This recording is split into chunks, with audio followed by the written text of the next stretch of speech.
Pendalaman materi Bahasa Indonesia kelas 5 tema 1 subtema 1 organ gerak hewan dan manusia.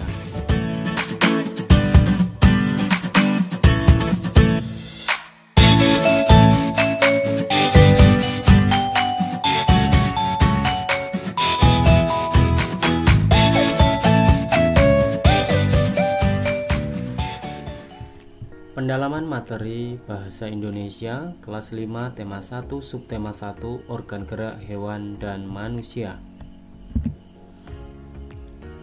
Pengertian ide pokok. Informasi utama disampaikan melalui ide pokok teks. Ide pokok merupakan inti atau dasar permasalahan suatu teks. Ide pokok dalam teks sering juga disebut pokok pikiran atau gagasan utama karena berisi gagasan dasar penulis.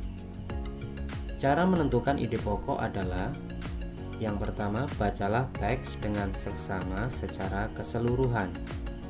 Yang kedua, carilah kalimat utama dari teks tersebut. Ide pokok biasanya dijumpai pada kalimat utama tersebut.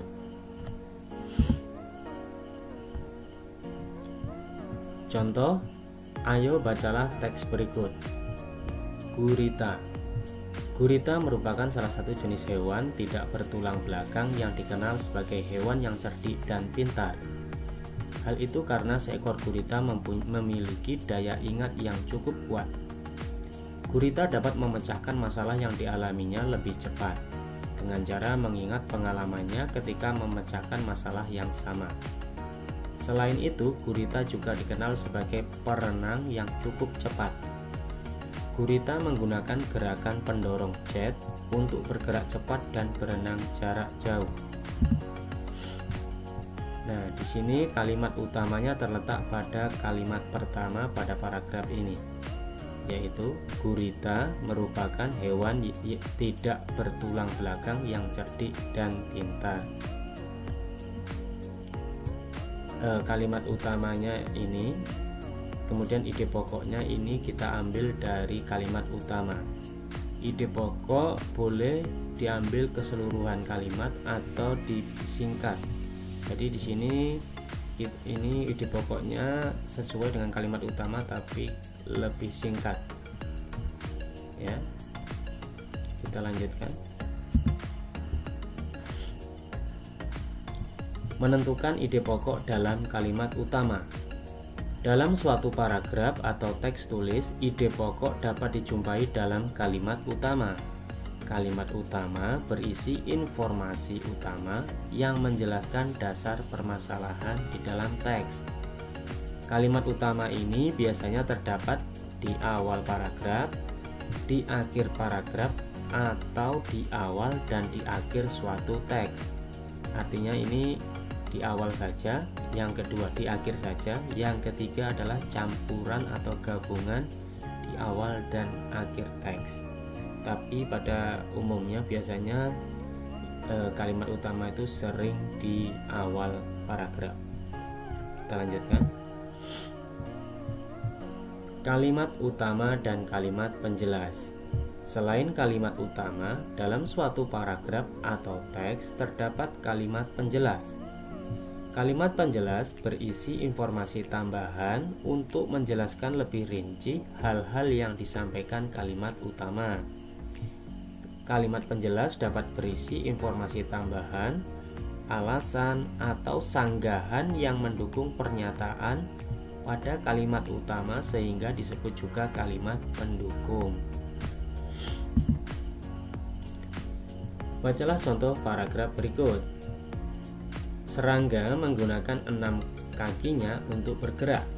Beberapa jenis serangga menggunakan kaki mereka untuk berjalan.